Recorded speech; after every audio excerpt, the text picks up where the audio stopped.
लड़की बिना अंडरवियर के बाहर घूमने निकली थी। उसके बॉयफ्रेंड से अब और बर्दाश्त नहीं हो रहा। उसे पेलना चाहा, लेकिन जैसे ही उनका पार्ट शुरू हुआ जंगल के बीच में 3 लोग वहां आ गए। उनमें से एक आदमी इतना विकृत था कि उसने लिसा की पैंट पकड़ ली। उसके मुंह से निकले अश्लील शब्दों ने जैक को क्रोधित कर दिया, जिसने अपनी बंदूक निकाल ली और उन तीनों के साथ हाथापाई करने के लिए तैयार हो गया। हालांकि लिसा ने समय रहते उसे रोक दिया। लिसा इतनी उत्साहित थी कि जैक इतना आवेगी था कि उसके पास जीतने का कोई मौका नहीं था। खुश रहने के लिए जैक ने अपनी बंदूक से सभी गोलियां उतार दी और शांति बनाने के लिए झील में चला गया। वे अपने रास्ते पर चलते रहे। रात में जैक तंबू में लेट गया और लिसा को पेलना जारी रखा। तंबू के बाहर से गुजर रहे एक व्यक्ति की छाया से पूरी तरह से अनजान अगली सुबह लिसा स्नान करने के लिए इंतजार नहीं कर सकती थी। झील उसे ऐसा लगा जैसे कोई उसके पलटने का इंतजार कर रहा हो और उसे पीछे कुछ न दिखे। उसने बस डुबकी लगाई और लिसा कपड़े पहनने के लिए वापस किनारे पर आ गई। रहस्यमय आदमी फिर से उसके पीछे आ गया। लिसा की चीख ने उसे चौंका दिया। जैक मिल गया, ऊपर गया और खोजने के लिए झील पर गया। उसे झील में केवल ली का हार मिला। वास्तव में जंगल में गोलियों की आवाज सुनी गई थी। जैक चिंतित था कि लिसा के साथ कुछ हुआ है और उसे खोजने के लिए गोलियों की आवाज का पीछा किया। परिणाम स्वरूप वो बंदूकधारी मिला जिसने कल उन्हें जंगल में धोखा दिया था। उनमें से एक के हाथ में अभी भी लिसा का तौलिया था। जैक ही पेड़ के पीछे खड़ा हो गया और छड़ी के साथ धक्का दिया। बड़ी बंदूक उठाई और इसे दूसरे बंदूकधारी पर तान दिया। इस आदमी को भी अपनी साथी की परवाह नहीं थी। जब जैक ने ये देखा तो उसने जमीन पर पड़े कली हेयर पर अपनी बंदूक, घुंघराले बालों ने भी उसे क्रोधित कर दिया। उसने अपनी पतलून की जेब से चाकू निकाला और कहा कि वो जैक के साथ मुकाबला करने जा रहा है। आश्चर्य की बात नहीं, कली हार गया और जैक की स्टार प्रेमिका को उसे उलझने की कोई परवाह नहीं थी।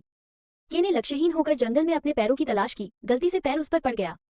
जाल पर चढ़ने के बाद, इससे पहले कि जैक दर्द से बेहोश हो जाता, उसने एक महिला को उसकी ओर आते देखा। जब जैक दोबारा उठा तो वो पहले से ही युकिहाना के घर पर थी। उसने अपना नाम बताया तो उसे ये कैसे पता चला? लेकिन इस समय वो और 3 बंदूकधारी बहुत अलग दिख रहे थे। सभी प्रकार की अजीब चीजों ने जैक को संदेहास्पद बना दिया। जैक ने पूछा कोई हुआ क्या हो रहा था। उसे झिझकते और बोलने में असमर्थ देखकर जैक सीधा हो गया और उस पर हमला करना शुरू कर दिया। बेशक एक महिला की ताकत एक पुरुष जितनी मजबूत नहीं है। जैक ने कोई हुआ को लात मारी। चक्कर आ गया। वो पुलिस को बुलाना चाहता था, लेकिन कॉल का बिल्कुल भी जवाब नहीं दिया गया।